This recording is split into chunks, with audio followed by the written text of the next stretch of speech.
Programme Kashmir today کے ساتھ میں ہوں آپ کا میزبان ملک عبدالحکیم کشمیری۔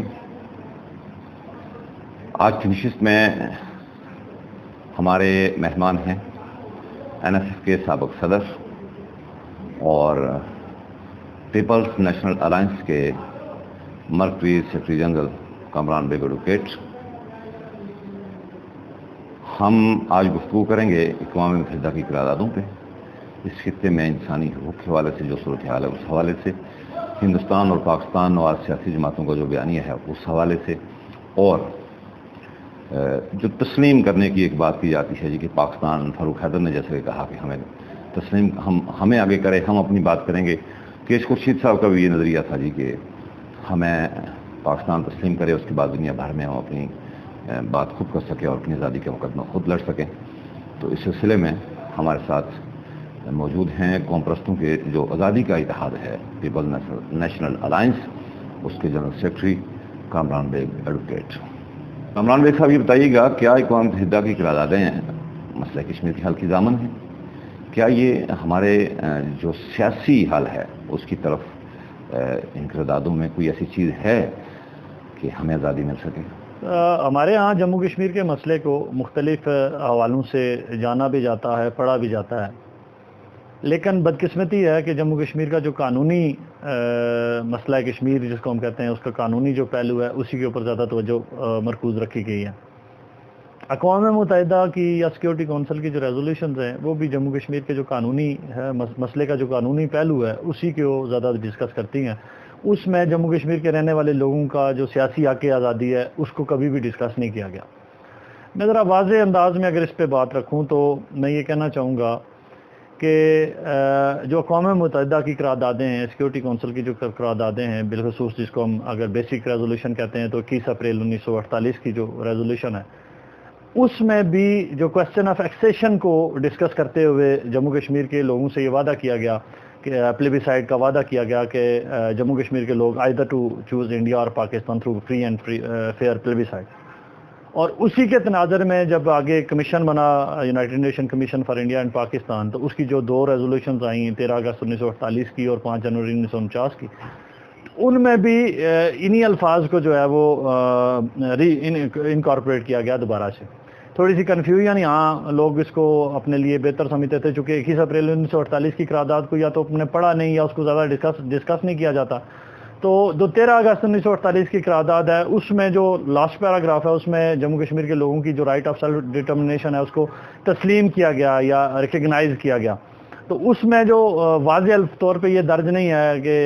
ایکسیشن انڈیا اور پاکستان کے تناظر میں وہاں کوئی الفاظ مینشن نہیں ہے۔ تو اس تناظر میں ایک تحریکی طور پہ یہاں پہ ایک نظریاتی طور پہ ایک ابہام پیدا ہوا، اور یہاں پہ جو آزادی کے ماننے والے یا آزادی پسند جو آرگنائزیشنز تھیں انہوں نے بھی 13 اگست 1948 کی قرارداد کو 5 جنوری 1949 کی قرارداد کے رد کے طور پہ قبول کرنا شروع کر دیا۔ تو میں یہ سمجھتا ہوں کہ دونوں قراردادیں جو بات کی ہیں یا اس کے بعد جو آپ کی جتنی بھی ریزولوشنز ہیں ان کو بنیاد فراہم کرتی ہے 21 اپریل 1948 کی ریزولوشن، اور بڑی واضح ہے کہ ریاست جموں کشمیر کے لوگوں کے درمیان جو مسئلہ ہے وہ مسئلہ انڈیا اور پاکستان کا ہے، جموں کشمیر کے لوگوں کا کوئی مسئلہ نہیں ہے۔ اب میں اس میں یہ رکھنا چاہوں گا کہ جب تک جموں کشمیر کے لوگوں کے مسئلے کو دنیا میں ریکگنیشن نہیں ملتی، اب جموں کشمیر کے لوگوں کا جو 2 کروڑ لوگ ہیں ان کا مسئلہ کیا ہے؟ ان کا مسئلہ ہے آزادی کا، ان کا مسئلہ ہے بنیادی انسانی حقوق کا، اور یہ سیاسی آزادیوں سے جڑا ہوا یہ سیاسی مسئلہ ہے۔ اب پچھلے 73-74 سالوں سے ہم بحیثیت ریاست کے شہری، ڈیوائیڈڈ ریاست کے شہری، اپنے مسئلے کو سیاسی مسئلے کے طور پہ دنیا میں ریکگنائز نہیں کروا سکے۔ اس کی وجہ سے دنیا آج بھی ہمیں انڈیا اور پاکستان کے تناظر میں دیکھتی ہے، اور انڈیا اور پاکستان کے تناظر میں جب بھی فیوچر میں کوئی مسئلہ حل ہونے کی طرف بات جائے گی، نیگوسیشن ہوگی، آج بھی آپ دیکھتے ہیں پیس ٹاک ہو رہی ہیں، بیک ڈور ڈپلومیسی ہو رہی ہیں، تو وہ انڈیا اور پاکستان کے تناظر میں مسئلہ حل ہوگا، جموں کشمیر کے لوگوں کے رہنے والے لوگوں کے تناظر میں کبھی حل نہیں ہوگا۔ تو ضرورت اس امر کی ہے کہ جموں کشمیر کا جو رہنے والا کوئی بھی فرد ہے، چاہے جس بھی حصے کا رہنے والا ہے، ان کے اوپر بنیادی ذمہ داری یہ ہے کہ وہ اپنے بنیادی انسانی حق کو، جو آزادی کا ہے، جو ہر انسان کا حق ہے، جو انسانی مسئلہ بھی ہے اور سیاسی مسئلہ بھی ہے، اس کی ریکگنیشن کے لیے آواز بلند کریں۔ ہم نہ صرف جو ہے محض ایک قانونی پہلو کے اوپر جو ہے فوکس رکھتے ہیں۔ آپ پیپل نیشنل الائنس کے جنرل سیکرٹری ہیں، تو وہ بھی تو کہتے ہیں پاکستان کے زیر انتظام جموں کشمیر کو جو علاقہ ہے اس کو آزادی کا بیس کیمپ تسلیم کیا جائے. پھر یہ تضادات کیوں؟ دیکھیں پہلی بات تو یہ ہے کہ ایک کنفیوزڈ بیانیہ برحال ہے. ہماری جو قوم پرستی کی آزادی کی جو تحریک ہے یہ بھی کہیں نہ کہیں پہ جو ہے وہ ریاست پاکستان یا ریاست ہندوستان کے دیے ہوئے پراکسی بیانیے کا شکار ہوتی رہی ہے. مثال میں اس کی یہ دینا چاہوں گا کہ ہم آج جا کے جب بھی کشمیر کی بات کرتے ہیں تو ہم مسئلہ جموں کشمیر کے حوالے سے تھوڑی بات رکھتے ہیں، جبکہ آج سے کچھ سال پہلے تک ہمارا سیاسی کارکن صرف کشمیر کو ہی ساری ریاست کے تناظر میں ڈسکس کرتا تھا. تو اس حوالے سے بہت ساری چیزیں کلیئرٹی کی ضرورت ہے، بہت سارے ابہام موجود ہیں. لیکن میں اگر چاہوں اس پہ کہ جو سین وائسز ہیں وہ کیوں اقوام متحدہ کی ریزولوشنز کا یا قراردادوں کا حوالہ دیتی ہیں اپنی جدوجہد کے دوران، اور انہیں کیوں دینی چاہیے. دیکھیں ہم نہ چاہتے ہوئے بھی جموں کشمیر کے بے شک کہتے رہیں کہ یہ ایک سیاسی مسئلہ ہے میری آزادی کا یا یہاں کے رہنے والے لوگوں کی آزادی کا مسئلہ ہے، لیکن اس کے باوجود ہم کٹ کے نہیں زندگی گزار سکتے، ہم کٹ کے نہیں سروائیو کر سکتے. ہم آج کے عالمی عہد کے اندر جو عالمی قوانین ہیں جس کو ہم قانون بین الاقوام کہتے ہیں، اور اس قانون بین الاقوام کے تناظر میں بننے والے جو انٹرنیشنل ادارے ہیں جیسے کہ یونائٹڈ نیشن ہے، سیکورٹی کونسل ہے یا اس طرح کے دیگر ادارے ہیں، ہم ان کے اس سے جو چارٹر ہے یا ان کے جو ڈومین ہے اس سے باہر جا کے اپنے آپ کو جو ہے وہ نہ پولیٹیکلی سروائیو کر سکتے ہیں اور نہ لیگلی ہماری کو پوزیشن بنتی ہے. اب ہم جموں کشمیر کے لوگ جموں کشمیر کے اس تنازع کو جس کو مسئلہ کشمیر کہتے ہیں اس کو اقوام متحدہ کی قراردادوں کے تناظر میں ڈسکس کرتے ہیں. کیوں ڈسکس کرتے ہیں؟ کہ یہ مسئلہ انڈیا اور پاکستان کے درمیان اقوام متحدہ میں موجود ہے. میں یہ کہنا چاہوں گا کہ جب میں بحیثیت شہری یہاں کا رہنے والا آدمی اپنا سیاسی بیانیہ اپنے لوگوں کو کنونس کرنے کی کوشش کرتا ہوں کہ یہاں ایک انڈیجینیس آواز اٹھے، یہاں کے لوگ اپنی آزادی کی بات کریں، تو جب میں یہ کہوں گا کہ 13 اگست 1948 کی ریزولوشن میں 5 جنوری 1949 کی ریزولوشن میں خود پاکستان نے یہ ایگریڈ کیا اور 21 اپریل 1948 کی قرارداد میں ایگریڈ کیا کہ میں یہاں سے قبائلی نکالوں گا، میں یہاں سے افواج نکالوں گا، میں یہاں کے لوگوں کو بنیادی انسانی حقوق دوں گا، گڈ گورننس دوں گا. تو جب میں اس قرارداد کا حوالہ پاکستان کی کمٹمنٹ کی بنیاد پہ یا دی گئی جو انٹرنیشنل فورم پہ دی ہوئی کمٹمنٹ کی بنیاد پہ یہاں پہ اپنے لوگوں کو قائل کرنے کی کوشش کروں گا تو زیادہ بہتر انداز میں وہ قائل ہوں گے. قراردادوں سے اگر کوئی ریاست جموں کشمیر کی مکمل وحدت یا آزادی پہ یقین رکھنے والا کوئی آدمی اگر قراردادوں سے آزادی لینا چاہتا ہے یا قراردادوں کے ذریعے سے ہندوستان اور پاکستان سے اسے کچھ ملنے والا ہے تو میں سمجھتا ہوں یہ خام خیالی ہے. اسی تناظر میں جو 13 اگست 1948 کو یہاں پہ یوم حق خود ارادیت ابھی ہمارے کچھ نیشنلسٹ دوست جو ہے وہ سیلیبریٹ کرتے ہیں، میں سمجھتا ہوں انہیں بھی اس پہ ریوزٹ کرنا چاہیے اور 21 اپریل 1948 کی ریزولوشن کو پڑھتے ہوئے اور ان سارے ڈاکومنٹس دیکھیں. قانون کا جو بھی ڈاکومنٹ ہوتا ہے وہ الگ الگ سے نہیں پڑھا جاتا. قانون کی مختلف جو شکیں ہیں، آرٹیکلز ہیں یا مختلف جو حوالے ہوتے ہیں وہ ہم ملا کے پڑھے جاتے ہیں.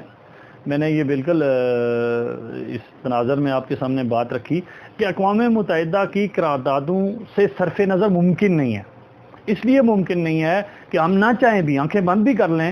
یہ مسئلہ قانونی طور پہ دنیا کے مختلف فورمز پہ اوپر بالخصوص UN میں یا سیکورٹی کونسل میں موجود ہے. تو اس تناظر میں ہم اس قانونی پہلو کو نظر انداز نہیں کر سکتے. جب نظر انداز نہیں کر سکتے تو ہمیں اس کی بات بھی کرنی پڑے گی، بات اپنے انداز میں کرنی پڑے گی کہ ہم اپنے سیاسی بیانیے کو، کیونکہ ہم بنیادی ہمارا مقصد کیا ہے کہ ہم اپنے سیاسی بیانیے کو، ہم ایک قوم ہیں، ہم جو ہے وہ ہمارے اوپر 2 ملک قابض ہیں، ہمارا کوشچن آف ایکسیشن نہیں ہے بلکہ کوشچن آف انڈیپینڈنس ہے. تو ہم اپنے اس سیاسی بیانیے کو دنیا کے سامنے لانے کے لیے ہندوستان اور پاکستان کی دی ہوئی ان کمٹمنٹس کو کہ وہ یہاں سے فوجوں کا وڈرال کریں گے، وہ یہاں لوگوں کو بنیادی انسانی شہری اور آزادیاں دیں گے، تو اس تناظر میں ہم اس کو بیان کرتے ہیں. لیکن اس کو اس تناظر میں قطعاً نہیں بیان کیا جاتا کہ ہم اقوام متحدہ کی قراردادوں کے ذریعے سے ریاست جموں کشمیر کو آزادی دلانا چاہتے ہیں. چونکہ اقوام متحدہ کی قراردادوں سے اگر کہیں کبھی پلیبیسائٹ ہوتا بھی ہے تو اس میں تو کوسچن آف ایکسیشن ڈسکس ہونا ہے. اچھا، ایک بیانیہ تو ہے سیدھا پاکستان و سیاسی جماعتوں کا اتحاد پاکستان، خود مختار جو سوچ ہے اس کی حامی جو جماعتیں ہیں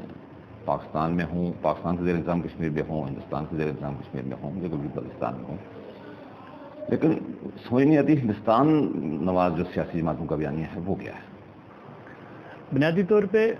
ہمارے ہاں اور وہاں کا ایک تو فرق یہ ہے کہ جب آپ کہیں کلچرل سائٹ پہ بیٹھے ہوں جہاں پہ آپ کے پاس اپنی ٹریڈیشنز ہوں، روایات ہوں، رسمیں ہوں، کلچر ہو دوسرے لفظوں میں، تو وہاں آپ کا جو شعوری لیول ہے وہ بھی کافی اوپر ہے. تو میں یہاں کی لیڈرشپ اور وہاں کی لیڈرشپ کا موازنہ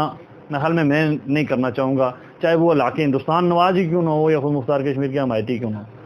ایک تو یہ بات ہے.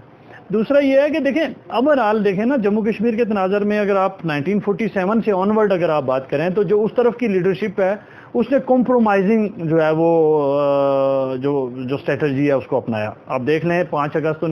2019 کی جو ایونٹ ہے اس کے بعد سے وہ سارے علنگے قید و بند کا شکار ہوئے، لیکن جیسے ہی وہ رہا ہوئے اب ان کا بیانیہ جو ہے وہ نہیں بیانیہ رہا جو 5 اگست کے فوری بعد کہیں نہ کہیں. میں یہ سمجھتا ہوں کہ وہ with in the domain of India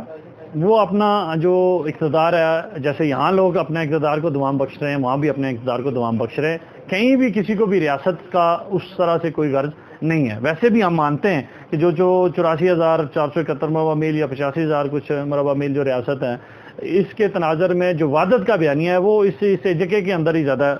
بہتر انداز میں پروپیگیٹ ہوتا ہے، یا ہمارے دوست جو ویسٹ میں موجود ہیں. انڈین اہل کشمیر کے اندر اس طرح سے جو ہے وہ اس سوچ و فکر کے تناظر میں کبھی اس طرح سے کھل کے بات ہوئی نہیں ہے. ایون آپ دیکھ لیں وہاں ویلی کا اور جموں کا، پہاڑیوں کا اور کشمیریوں کا، اور پھر اس طرح ریلیجن کی بنیاد پہ بھی بے شمار ڈفرینسز موجود ہیں. تو وہاں چونکہ پچھلے 73 سالوں میں ایکچوئل آپ کہہ سکتے ہیں فزیکل وار ہے، مطلب آپ آنکھیں بند نہیں کر سکتے، اس کے ریزنز بے شمار دے سکتے ہیں، لیکن آپ یہ کہہ سکتے ہیں کہ وہاں ایک فزیکل وار ہے. وہاں عملاً جو ہے وہ ایک جنگ ہو رہی ہے، اور اس عملاً جنگ کی وجہ سے بے شمار چیزیں ایسی بھی ہیں کہ جہاں پہ ایک مکتبہ فکر جو ہے وہ کسی کی جولی میں، ہندوستان کی جولی میں بیٹھ کے جو ہے وہ اپنی سیاست کر رہا ہے. اب آپ دیکھیں 370 کے خاتمے کے لیے جو چیخیں ہیں وہ خود مختار کشمیر کے حمایتی وہاں پہ جو وائسز ہیں ان کی طرف سے کم ہیں، جو ایون کے جو علاقے پاکستان کے حامی وہاں کے لوگ ہیں ان کی بھی کم ہے. زیادہ چیختا کون ہے؟ وہ جو 73 سال سے وہاں اقتدار میں فاروق عبداللہ کے جو انسسٹرز ہیں، یا پی ڈی پی کی جو لیڈرشپ ہے، یا وہ لوگ جو وہاں پہ ممبر اسمبلی یا پرجا سبھا سے جو لوگ فوائد لیتے ہیں. تو اس تناظر میں نہیں سمجھتا کہ کوئی بیانیہ اس طرح سے ریاست کے تناظر میں انہوں نے بنایا ہے رائٹ فرام 1947. ایون آپ جو ہے نا شیخ عبداللہ سے لے کے اس وقت تک کی بات کریں تو کوئی ایک ایسا بیانیہ وہ نہیں دے سکے کہ جس کی بنیاد پہ میں یہاں مظفر آباد میں بیٹھا ہوا یا کوئی وہاں گلگت میں بیٹھا ہوا یہ کہہ سکے کہ ہم اس بیانیے کو لے کے یہاں پہ اپنی سیاست کو جو ہے وہ جاری و ساری رکھیں گے. ایون ادروائز ہم یہاں پہ آزاد کشمیر میں بیٹھ کے یہاں کا پولیٹیکل ورکر پھر یہ کہہ سکتا ہے کہ ہم یہاں بیٹھ کے بھی ہم ہندوستانی ہیلڈ کشمیر جو سری نگر، جموں، ویلی اور اس طرح گلگت بلتستان کے بارے میں ایک گنجائش رکھتے ہیں. علی گیلانی کی جو جدوجہد کہا جاتا ہے کہ اس کی جدوجہد ہے، شبیر شاہ قید و بند میں ہے، اس طرح کی پارٹیز ہیں، تو ان کا بیانیہ پھر ہے کیا؟ لیکن اب ایک تو وہ ہو گیا نا ہندوستان نواز، جی یہ جو بات کرتے ہیں ظاہر ہمیں کہتے ہیں جی کہ یہ آزادی کے ہیرو بتایا جا رہا ہے ہمیں، یہ علی گیلانی، دوسرے لوگ شبیر شاہ، ناصر اسرائی صاحب، اس طرح کے لوگ ہیں. تو ان کا بیانیہ کیا ہے؟ دیکھیں بنیادی طور پہ ان کا بیانیہ علاقے پاکستان ہے یا کشمیر کی مکمل آزادی ہے؟ دیکھیں بنیادی بات یہ ہے کہ جو ہماری جو بھی لیڈرشپ حریت کانفرنس میں کسی نہ کسی طور پہ شامل رہی پچھلے 2-3 دہائیوں میں، تو ان کا جو بیانیہ ہے وہ تو بڑا واضح ہے. ایون کہ اس میں لبریشن فرنٹ بھی شامل رہی، لیکن وہ لبریشن فرنٹ جو شامل رہی اور اس سے لے کے اس وقت تک کا جو بیانیہ وہاں بنا وہ بھی آپ کے سامنے ہے ساری چیزیں. تو میں نہیں سمجھتا، میں نے تو کبھی کوئی ایسی جو ہے وہ متاثر کن آئیڈیالوجی یا متاثر کن اپروچ وہاں سے نہیں ملی. وہاں پہ ڈفرینٹ اپروچز ہیں نا. وہاں پہ ہندوستان سے آزادی کے بعد جو ہے وہ خود مختاری کی بھی بات ہوتی ہے، وہاں سے ہندوستان سے آزادی کے بعد پاکستان سے علاقے کی بھی بات ہوتی ہے. دونوں طرح کے لوگ موجود ہیں. لیکن ہم جو کہتے ہیں نا کہ جیسے ہم جہاں مظفر آباد میں بیٹھ کے یہ تھوڑے سے جو قوم پرست آزادی پسند آرگنائزیشنز ہیں وہ کم از کم اس سے ایک نقطے پہ بڑے کلیئر ہیں کہ ہم بے شمار پارٹیز موجود ہیں، بے شمار اختلافات موجود ہیں، لیکن ایک نقطے پہ ہم بالکل کلیئر ہیں کہ ہم ایک بڑی ریاست جو مختلف حصوں میں بٹی ہوئی ہے اس سب کو ملا کے ایک ریاست کو بحال کرنا چاہتے ہیں، اکثر نو تعمیر کرنا چاہتے ہیں، یا مختلف اکائیوں کو پھر ایک فیڈریشن یا کانفیڈریشن کے طور پہ ملانا چاہتے ہیں. مختلف یہ 2-3 آپشنز ہم ڈسکس کرتے ہیں. جو انڈین ہیلڈ کشمیر ہے یا وہاں کی جو لیڈرشپ ہے وہ اس تناظر میں کوئی اس طرح کا بیانیہ نہیں دے سکی. میں نے جو اس وقت تک جو مختلف پارٹیز کے جو ڈاکومنٹس پڑھے ہیں، ایک تو انڈین نواز جو پارٹیز ہیں ان کا تو خیر وہ اسی چھتری کے نیچے رہنا چاہتے ہیں جو انڈین کانسٹیٹیوشن ہے. آج بھی وہ چیختے یہ ہیں کہ 370 ہمیں چھتری فراہم کرتا تھا، وہ چھتری ہم نے آپ یہاں سے چھین لی. پاکستان جموں کشمیر میں آزاد کشمیر کی جو موجود حیثیت ہے اس کو بحال کرنے کی کہتے ہیں جی اس پہ قدم لگ رہی ہے، اس کو ختم کیا جا رہا ہے، تو یہاں کی لیڈرشپ کا بھی ایک سٹینڈ ہے کہ جی اس کو بحال رکھا جائے. تو اس کا مطلب ہے جو سری نگر اور مظفر آباد کا کم از کم اسی یہ ریاست کا حل نہیں چاہتے، یہ کہتے ہیں جو موجودہ ہماری شناخت ہے اسی کو بحال رکھا جائے. لیکن نا بات یہ ہے کہ اگر ہم لوگ آزادی چاہتے ہوں، میں اس پہ آتا ہوں کہ آزاد کشمیر کی لیڈرشپ کا کیا، اگر ہم لوگ آزادی چاہتے ہوں، مجھے یہ بتائیں کہ 73 سال گزر گئے ہیں، تو کس نے روک رکھا ہے ہمیں کہ ہم یہاں سے یہ سیز فائر کو اکھاڑ نہیں سکتے اور اس طرف سے لوگ اس طرف سے آ کے سیز فائر اکھاڑ نہیں سکتے. لیکن یہ ہے کہ ہم نے ہمیشہ پراکسی اس کو اپروچ کو ہی اپنے لیے رکھا. مطلب سیز فائر اگر توڑنی ہے، عملاً توڑنی ہے، تو لاکھوں لوگ اس طرف سے اٹھیں، ہزاروں لوگ، چلو آبادی تھوڑی، ہزاروں لوگ اس طرف سے اٹھیں ایک ہی وقت میں اٹھیں، تو کون سی فوج انڈیا اور پاکستان کی ہمیں روک سکتی ہے؟ اور بالفرض اگر روکتی بھی ہے تو دنیا میں یہ تو پیغام جائے گا کہ یہ دونوں طرف کے لوگ جو ہے وہ اس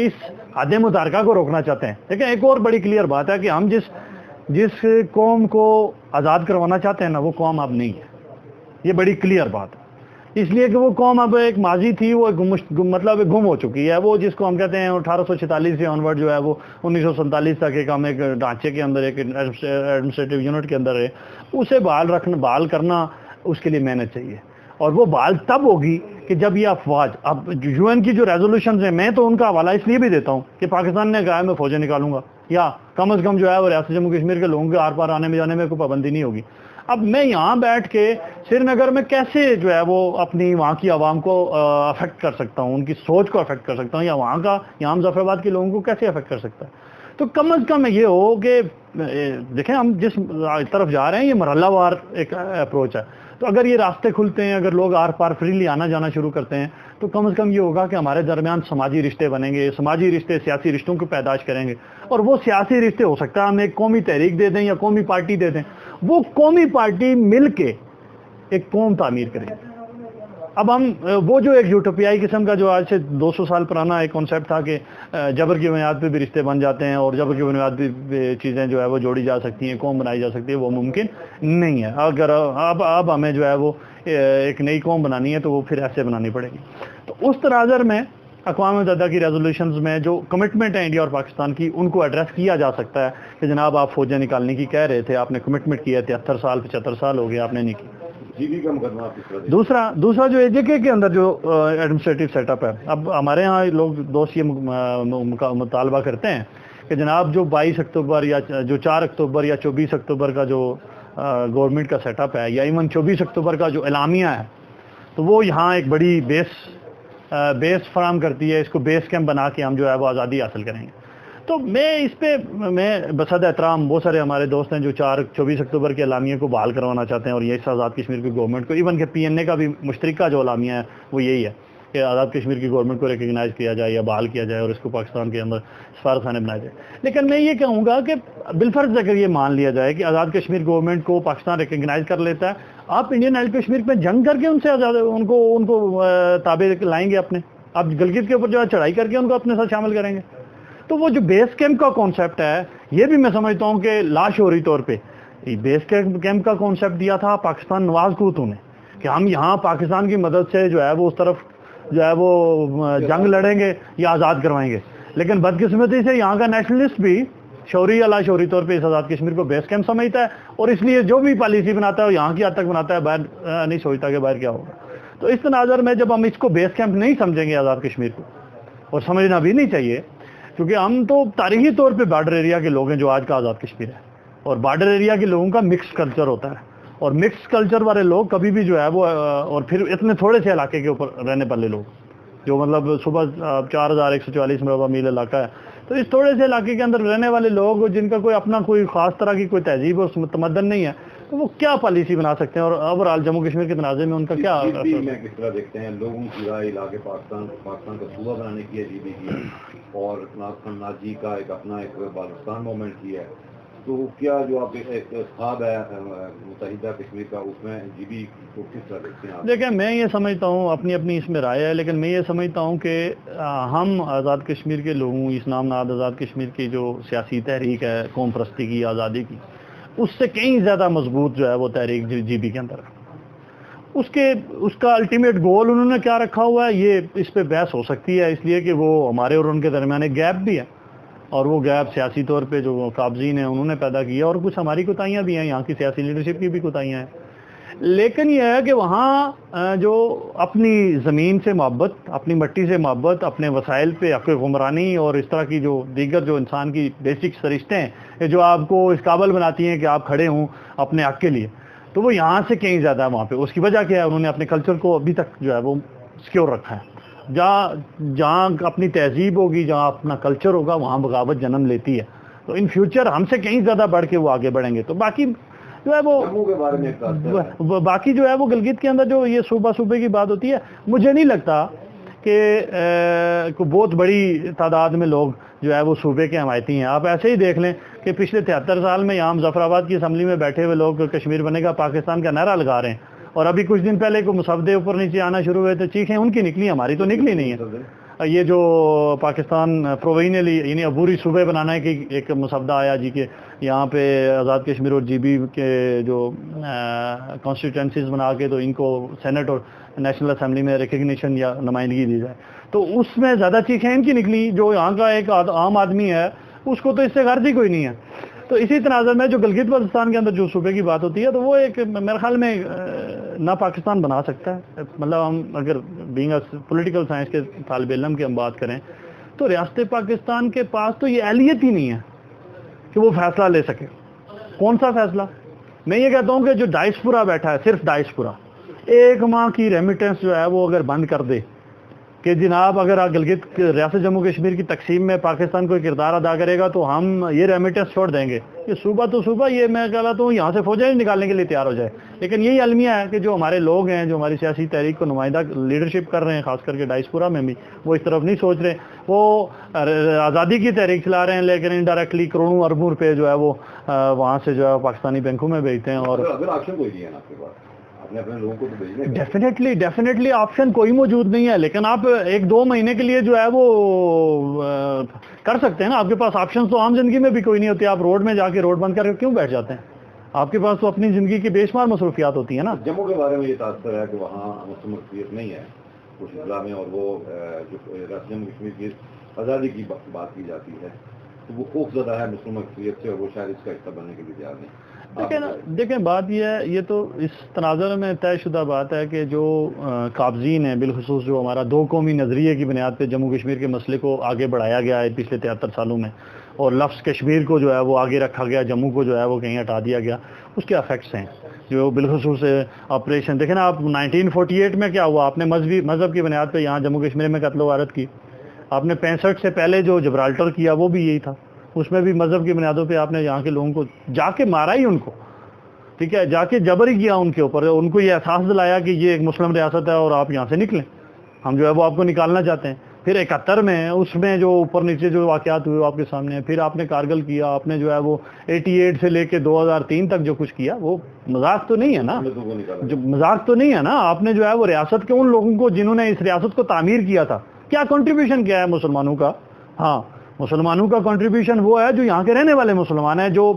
سابقہ پنڈت تھے، سابقہ جو ہے وہ ہندو تھے، سابقہ عیسائی اپنا سکھ تھے یا شیو مت تھے. تو جو لوگ باہر سے آئے ان کو کیا کنٹریبیوشن ہے ریاست کے، اس ریاست کو بنانے کا؟ اللہ کہ یہاں پہ طرز تعمیر بہتر ہوئی یا دیگر جو، وہ تو ڈیفینیٹلی جب آپ یہاں سے وسائل لے کے جا رہے تھے تو آپ نے انویسٹ بھی کیا. لیکن جو یہاں کے تاریخی طور پہ رہنے والے لوگ ہیں، آپ نے ان کو یہاں سے نکالا کہ یہ آپ کی ریاست نہیں ہے، یہ مسلمانوں کی ریاست ہے. تو یہ اس تناظر میں افیکٹ ہے جموں کے اندر. لیکن یہ جو چیزیں ہیں نا، یہ چیزیں لازمی بات ہے. جیسے گلگت کے بارے میں یہ تھا کہ وہ کہتے ہیں جی کشمیری کو مار دو، سانپ کو چھوڑ دو، چونکہ انہوں نے معاہدہ کراچی کر کے ہمیں بھیج دیا. لیکن آپ نسل جوان چڑھی، انہیں پتہ چلا کہ کشمیر کے اندر بھی جو معاہدہ کراچی کرنے والے تھے وہ کشمیری نہیں تھے، یا اگر کیا بھی تو انہوں نے ان کو کیا پتا عام کشمیری کا اس میں کیا قصور ہے. اسی طرح جموں کا جو پنڈت ہے یا سری نگر کا جو پنڈت ہے یا جموں کے اندر جو ڈوگرا کمیونٹی ہے یا باقی جو کمیونٹیز ہیں، وہ ریاست کے بالکل جو ہے وہ ہم سے کہیں زیادہ بڑھ کے جو ہے وہ ریاست کے جو ہے وہ شہری ہیں، مالک و وارث ہیں. تو ان کو بھی ڈیفینیٹلی اس چیز کا احساس ہوگا کہ یہ جو پراکسی جنگ پچھلے 70 سے 73 سال میں لڑی گئی، یہ پاکستان اور ہندوستان کی ایجنسیوں نے جو ہے وہ سارے کھیل کو انسانی حقوق کی صورتحال ہے اور سیاسی حقوق کی صورتحال ہے منقسم کشمیر کے 3 حصوں میں، اسپیشلی جو پاکستان کے زیر انتظام جموں کشمیر ہے، یہاں پہ اس کو آپ کس نظر سے دیکھتے ہیں؟ دیکھیں، پہلی بات تو یہ ہے کہ جو آزاد کشمیر ہے یا نام نہاد آزاد کشمیر آپ اس کو کہہ لیں، تو 24 اکتوبر 1947 کا جو اعلامیہ ہے وہ اس کی بنیاد ہے۔ اب 24 اکتوبر 1947 کے بیانیے کو اگر بنیاد بنا لیں تو یہ قدرے جو ہے وہ بہتر اس کے پاس اختیار تھے، طاقت تھی، انتظامی جو ہے وہ اختیار موجود تھے، لیکن فوری بعد 28 اپریل 1949 کے معاہدہ کراچی سے جو ہے وہ آپ نے ریاست کا ایک بڑا حصہ جو ہے وہ انتظامی طور پہ جو ہے ریاست پاکستان کے حوالے کیا۔ وہ کیوں ہوا، کیسے ہوا، اس میں ریاست جموں کشمیر کے جو اس وقت کی پولیٹیکل لیڈرشپ کی اس کی کیا کمزوریاں ہیں، اس پہ بحث الگ سے کی جا سکتی ہے، اس وقت شاید موضوع نہیں۔ لیکن آپ یہ دیکھیں کہ آپ جو ہے وہ ایک بہتر گورنمنٹ سے آج کہاں کھڑے ہیں۔ آپ ایک اعلامیہ سے شروع کرتے ہیں کہ ہم ایک نمائندہ گورنمنٹ ہے، ہم ہندوستان اور پاکستان دو ڈومینین سے برابری کی بنیاد پہ تعلقات استوار کریں گے، اور ان سے توقع یہ رکھتے ہیں کہ وہ ہمارے ساتھ جو ہے وہ تمام جو سابقہ معاہدے ہیں یا سابقہ جو برٹش دور کے جو ہمارے آپس میں ریلیشنز ہیں وہ آپ اسی طرح سے کنٹینیو رکھیں گے۔ یہ اعلامیہ کی کرکس ہے، مرکزی خیال ہے کہ ہم دو ڈومینین ہندوستان اور پاکستان کے ساتھ قطع نظر اس کے کہ ان کا ریلیجن یا ان کا وہ کیا ہے ہم رکھیں گے۔ لیکن بعد ازاں کیا ہوا کہ آپ نے معاہدہ کراچی کر کے ریاست کا ایک ٹکڑا الگ کیا۔ آپ نے اس اعلامیہ کے بعد 1950 کے رولز آف بزنس سے ایک جوائنٹ سیکٹری سے جو ہے وہ آپ نے یہاں کی جو ہے وہ گورنمنٹ چلانا شروع کر دی۔ ایک ایڈوائزر کے ذریعے سے آپ نے یہاں کے تمام پولیٹیکل افیئر جو ہے وہ اپنے ہاتھ میں لے لیے۔ آپ نے جو ہے وہ اگلے 30-35 سال آپ نے یہاں مسلم کانفرنس کی لیڈرشپ کے ساتھ اشیر بات کر کے ساز بات کر کے یہاں کے لوگوں کے تمام طرح کے بنیادی سیاسی اور آئینی حقوق کو سلب کیا۔ یعنی آپ 1950 52 58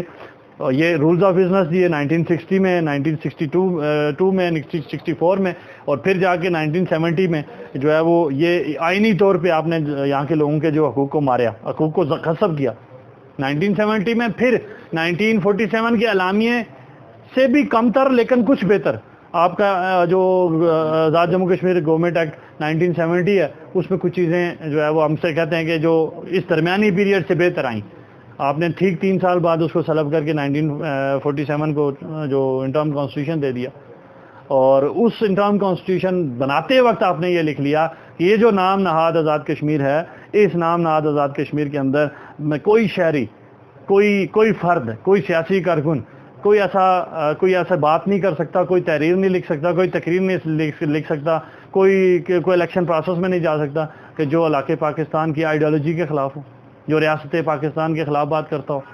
آپ ایک طرف کہہ رہے ہیں کہ ہم یونائٹڈ نیشن سیکورٹی کونسل کی یا United Nation Commission for India and Pakistan کی ریزولوشنز کو مانتے ہیں اور ان کے مطابق جموں کشمیر کے مسئلے کو حل چاہتے ہیں، تو ایک لمحے کے لیے خود مختار کشمیر کو آپشن کو نکال بھی دیں تو آپ نے لیگلی انٹرنیشنل فورمز پہ، اور بائنڈنگ ہے آپ کے اوپر انٹرنیشنل،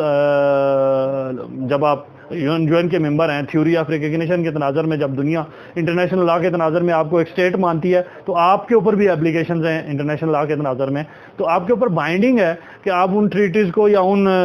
ریزولوشنز کو مانیں۔ تو آپ یہاں کیا کرتے ہیں؟ آپ جو ہے وہ کہتے ہیں انڈیا کے ساتھ ہمیں علاق قبول ہے،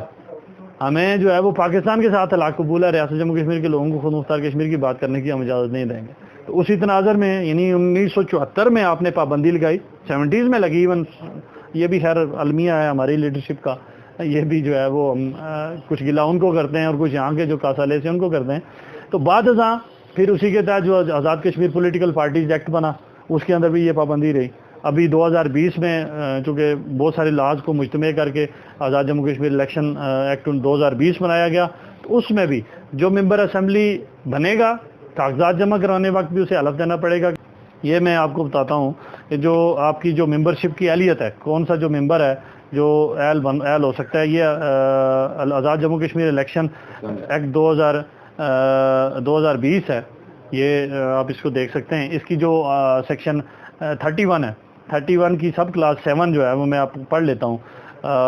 یہ کوالیفیکیشن سے ڈیل کرتی ہے، جو کوالیفیکیشن آف ممبر اسمبلی ہے۔ تو یہ 7 اس کی یہ کہتی ہے جناب، ہی از propagating any opinion or acting in any manner prejudicial to the ideology of Pakistan, the ideology of state accession to Pakistan, or the sovereignty, integrity of Pakistan, or securing of Azad Jammu and Kashmir or Pakistan, or morality or the maintenance of public order۔ تو یہ 2-4 الفاظ میں نے جو پڑھے، ان کو اگر آپ انڈرسٹینڈ کریں تو آپ پھر بالکل کلیئر اس پہ ہو جاتے ہیں کہ جو ریاست پاکستان یہ کلیم کرتی ہے انٹرنیشنل فورمز پہ جا کے کہ ہم جموں کشمیر کے لوگوں کو رائٹ ٹو سیلف ڈٹرمنیشن دیں گے، اس کی حیثیت کیا ہے۔ اسی تناظر میں جب آپ پولیٹیکل پارٹیز بنانا چاہیں، اگر بالفرض بنانا چاہیں، تو وہ پولیٹیکل پارٹی بھی جو ہے وہ نہیں بن سکتی۔ آپ جو ہے وہ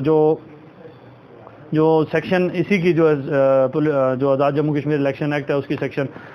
126 ہے، formation of certain political party prohibition, no political party shall be formed with the object of propagating any opinion or acting in any manner prejudicial to the Islamic ideology or the ideology of state accession to Pakistan or the sovereignty and integrity of Pakistan۔ تو یہ دونوں حوالے جو ہے وہ نہ political party بنا سکتے ہیں اور نہ جو ہے وہ آپ جو ہے وہ کیا کر سکتے ہیں کہ آپ ممبر اسمبلی بن سکتے ہیں۔ پھر جو آپ اگر اس کو بیسک اس جو میں آپ کے سامنے قانون پڑھا، اس کی اگر آپ بنیاد دیکھیں تو یہ آزاد جموں کشمیر انٹرم کانسٹیٹیوشن 1974 ہے۔ وہ 1974 کا جو کانسٹیٹیوشن ہے، اس کی جو آرٹیکل 7 ہے،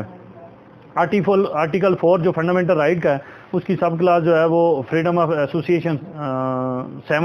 7(2) یہ کہتی ہے every state subject not being in service of Azad Jammu Kashmir, نہیں 7(1) کہتی ہے every state subject shall have the right to form association اور union subject to any reasonable restriction imposed by law in the interest of sovereignty or integrity of Pakistan or Azad Jammu and Kashmir morality and public order۔ پھر اسی کی اس کو آگے مزید وضاحت کرتے ہیں جو سب کلاس 3 ہے کہ no person or political party in Azad Jammu and Kashmir shall be permitted to propagate against or take part in activities prejudicial or detrimental to the ideology of state accession to Pakistan۔ یعنی آپ سوچ بھی نہیں سکتے، آپ کچھ لکھ بھی نہیں سکتے، آپ کچھ بول نہیں سکتے۔ اب جب ہم آزادی کی بات کرتے ہیں تو جو right to freedom of expression ہے، فریڈم آف اسپیچ ہے، یہ بیسک چیزیں آتی ہیں۔ یعنی اس سے آگے جا کے اور بہت سارے پھر آگے آپ جو رائٹس ہیں ان کو ڈسکس کرتے ہیں، لیکن بیسک جو آزادیاں ہیں وہ آپ کی فریڈم آف اسپیچ سے ہے، فریڈم آف ایکسپریشن سے۔ تو اب جب یونائٹڈ نیشن کی ریزولوشنز ہیں جن کا میں حوالہ جو ہے وہ اس تناظر میں دینا چاہوں گا کہ جو ہم نے پہلے شروع میں بات کی کہ ہم ان یونائٹڈ نیشن کی قراردادوں سے آزادی نہیں مانگ رہے، UN سے ہم یہ کہہ رہے ہیں ہندوستان اور پاکستان کو جو کمٹمنٹس انٹرنیشنل فورمز پہ تم نے کی ہیں، تمہاری ریاستوں نے کی ہیں، تو کم از کم وہ تو ریاست جموں کشمیر کے جب تک کہ کوئی فائنل جو ہے وہ سیٹلمنٹ نہیں ہوتی، چاہے ریاست جموں کشمیر کے سیاسی مسئلے کو، تو وہ تو پوری کرے۔ اب جو بیسک ریزولوشنز ہیں ان ریزولوشن میں بھی جو ہے وہ یہ تسلیم کیا ہندوستان اور پاکستان نے کہ جب تک کہ کوئی فائنل سیٹلمنٹ نہیں ہوتی ہم ریاست جموں کشمیر کے لوگوں کو گڈ گورننس دیں گے۔ ہم یہاں لوگوں کو بغیر رنگ، نسل، مذہب کے تعصب کیے بغیر یہاں کے لوگوں کو تمام طرح کے حقوق دیں گے۔ یہ جو آپ کی سیکورٹی کونسل کی ریزولوشن ہے یہ بھی جو ہے وہ اس کی بنیاد فراہم کرتی ہے۔ یہ جو آپ کی 21 اپریل 1948 کی ریزولوشن ہے اس کا پارٹ 2 ہے، اور پھر جو 13 اگست 1948 کی ریزولوشن ہے اس کا بھی جو پارٹ 2 ہے وہ جو سیز فائر آرڈر کے آگے ٹروس ایگریمنٹ ہے اس میں بڑی وضاحت ہے اس میں، اور پھر 5 جنوری 1949 کی ریزولوشن ہے وہ بھی آپ کے سامنے ہے۔ تو یہ جو ہے وہ بالکل واضح ہیں، اور یہ اس پہ جو ہے جموں کشمیر کی جو تمام جو اکائیاں ہیں ان میں موجود جو انتظامی سیٹ اپ ہیں، جو انتظامی جو سیٹ اپ کام کر رہے ہیں، چاہے ہندوستان کے تابع یا پاکستان کے تابع، یہ ان کی ذمہ داری ہے ڈائریکٹلی گورنمنٹ آف پاکستان اور انڈیا کی، وہ یہاں کے لوگوں کی جو شہری آزادیاں ہیں ان کو سلب نہ کریں۔ لیکن بدقسمتی سے آپ دیکھ لیں کہ یہاں کی جو شہری آزادیاں ہیں وہ شروع ہی بولنے کی آزادی سے ہوتی ہیں، وہ شروع ہی لکھنے کی یا تقریر کی آزادی سے ہوتی ہیں، تو وہ جب نہیں ہے تو آگے اس کا حساب آپ لگا لیں۔ اب اس میں جو میں اس میں کنکلوژن دینا چاہتا ہوں وہ یہ ہے، اب ہمارے ہاں یہ بات کی جاتی ہے کہ چونکہ جموں کشمیر کا مسئلہ جو یونائٹڈ نیشن میں ہے وہ مینڈیٹری نہیں ہے، جو چیپٹر 7 ہے اس کے ساتھ تحت نہیں ہے بلکہ چیپٹر 6 کے تحت۔ اس حد تک تو درست ہے، جو آرٹیکل 35 ہے UN چارٹر کا اس کے مطابق جو ہے وہ انڈیا اس مسئلے کو لے کے اقوام متحدہ میں گیا، اور اس کو جب آرٹیکل 35 کو ہم پڑھتے ہیں تو آرٹیکل 35 جب امپلیمنٹ ہوتا ہے یا اس کے اوپر جو کارروائی ہوتی ہے وہ سبجیکٹ ٹو آرٹیکل 11 اور 12 جو UN چارٹر ہے اس کے تناظر میں ہے۔ تو اس کو اگر آپ ڈیٹیل سے پڑھیں تو ہم بحیثیت شہری ریاست جموں کشمیر کی اس تقسیم شدہ ریاست کے شہری کے ہم ایک کوشش کر سکتے ہیں۔ تو اقوام متحدہ کی قراردادیں جو ہیں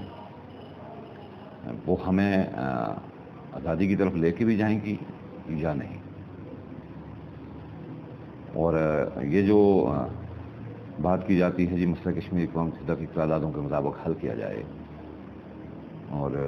فرق کریں، حل ہوتا ہے، پاکستان اور ہندوستان ایک ثالثی عالمی ثالثی کو تسلیم کر لیتے ہیں، تو اس میں سے کیا نکلے گا؟ ایک تو بڑی کلیئر بات ہے کہ جو یونائٹڈ نیشن ہے یا کوئی بھی انٹرنیشنل ادارہ ہے وہ سبجیکٹ ٹو انٹرنیشنل لا ہے، اور انٹرنیشنل لا کی اگر ہم تعریف کریں گے تو وہ اسٹیٹس یعنی ریاستوں اور ریاستوں کے باہمی تعلقات اور جو ان کے ایشوز ہیں ان کو ایڈریس کرتا ہے۔ اس تناظر میں ایک عام شہری نہ انٹرنیشنل کورٹ آف جسٹس میں جا سکتا ہے، نہ جو ہے وہ ایک عام شہری جا کے انٹرنیشنل فورمز پہ جو انٹرنیشنل ریکگنائز ادارے ہیں ان کے اوپر اپنی جا کے بات رکھ سکتا ہے، الا کہ ہم کوئی اپنے آپ کو ایک ریاست کے طور پہ جو ہے وہ تسلیم نہیں کرواتے۔ تو اس تناظر میں ایک یہ کوشش کی جا سکتی ہے کہ ہم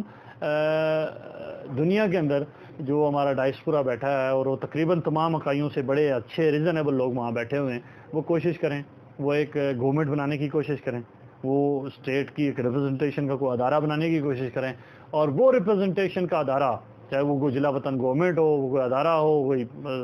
اور اس طرح کی چیز ہو، وہ اقوام متحدہ کے فورمز پہ پہلے تو اپنی ریکگنیشن کلیم کریں، تھرو کورٹس کرے۔ اب اس میں جب ہم یو این چارٹر کی بات کرتے ہیں تو یو این چارٹر میں یہ بڑا واضح ہے کہ جو قوموں کا حق خود اختیاری ہے یا قوموں کا حق آزادی ہے اس کو ریکگنائز کیا گیا ہے، جو کانسیپٹ آف اسٹیٹ ہے یا نیشن ہے اس کو ریکگنائز کیا گیا ہے۔ اب اس کے لیے ہم جب تک یو این ریزولوشن کے تابع پھرتے رہیں گے، یو این ریزولوشن کے تابع رہ کے اپنا مسئلہ بیان کرتے رہیں گے دنیا کے سامنے، تو دنیا بے شک میری بات سنے گی، بے شک جو فاروق حیدر صاحب کہتے ہیں مجھے آگے کرو اور میری بات دنیا سنے گی ان کو، لیکن یہی کہے گی یہ پاکستان کا نمائندہ بن کے آیا ہے۔ جیسے جو ہے 1947 میں اس طرف شیخ عبداللہ کو لے گیا تھا انڈیا، اور اس طرف سے جو ہے پتہ نہیں تاثیر صاحب گئے تھے یا سردار ابراہیم صاحب گئے تھے، اس پہ بھی ایک وہ تھیوری ہے، لیکن سمجھا یہی جائے گا دنیا میں کہ یہ انڈیا اور پاکستان کے نمائندے آئے ہیں۔ تو اس تناظر میں ڈس ایگری کرتا ہوں فاروق حیدر صاحب کی اس بات سے بھی کہ پاکستان ہمیں آگے کرے تو ہم اپنی آزادی کی بات خود کریں گے اور دنیا ہماری بات سنے گی۔ وہ یونائٹڈ نیشن کی ریزولوشن سے باہر جا کے in accordance with U N charter اگر ہم بات کریں، ہمیں اجازت مل جائے یا ہم اپنی یہ اجازت ہم اپنے لیے خود سے سپیس پیدا کریں کہ ہم جموں کشمیر کے قانونی مسئلے کو ایک سائڈ پہ رکھتے ہوئے، چونکہ وہ قانونی مسئلہ انڈیا اور پاکستان کے درمیان ہے، اس میں ہم فریق نہیں ہیں نہ بن سکتے ہیں، ہم اگر جموں کشمیر کے لوگوں کے سیاسی مسئلے کو لے کے عالمی فورمز پہ جائیں اور وہ اس تناظر میں جائیں کہ ہمیں کوئی ایک ریکگنائز گورنمنٹ اگر نہیں بھی بنتی تو ہم کوئی اس طرح کا ادارہ بنائیں، اور وہ ادارہ جو ہے وہ دنیا کے مختلف فورم پہ 2.25 کروڑ لوگوں کی سیاسی حقوق کی بات کریں، یہاں کے لوگوں کی جو بنیادی حق ہے کہ ہم آزادی سے ہمیں رہنے کی دنیا تسلیم کرتی ہے، بائی برتھ ہمارا رائٹ ہے آزادی، اس کو ریکگنائز کروائیں۔ جب تک ہمارا بائی برتھ جو ہمارا ایشو ہے آزادی وہ دنیا میں ایز اے سیاسی مسئلے کے ریکگنائز نہیں ہوتا تو آگے نہیں چیزیں جا سکتی۔ دوسرا طریقہ یہ ہے کہ اسی جو پیسیفک جو چیپٹر 6 ہے، یہ پیسیفک سیٹلمنٹ آف ڈسپیوٹ ہے، تو یہ ہے کہ انڈینجر ہو انٹرنیشنل پیس انڈینجر ہو تو اس صورت میں جو ہے وہ سیکورٹی کونسل جو ہے وہ انٹروین کرتی ہے، وہاں کے جو ہے وہ میڈیشن کرتی ہے تھرو کورٹس اور تھرو میڈیشن اور تھرو ڈفرینٹ جو میتھڈز ہیں یا ویز ہیں ان کے ذریعے سے۔ دوسرا طریقہ یہ ہے کہ پھر جموں کشمیر کے لوگ مل کے تو کوئی ایسا کام کریں گے جو پراکسی بھی نہ ہو، اور جو دنیا کے اندر جو ہے وہ آپ کو ایک ڈسپیوٹ کے طور پہ، آپ کے ذاتی ڈسپیوٹ کے طور پہ، انڈیجینئس ڈسپیوٹ کے طور پہ آپ کو ریکگنائز کرو۔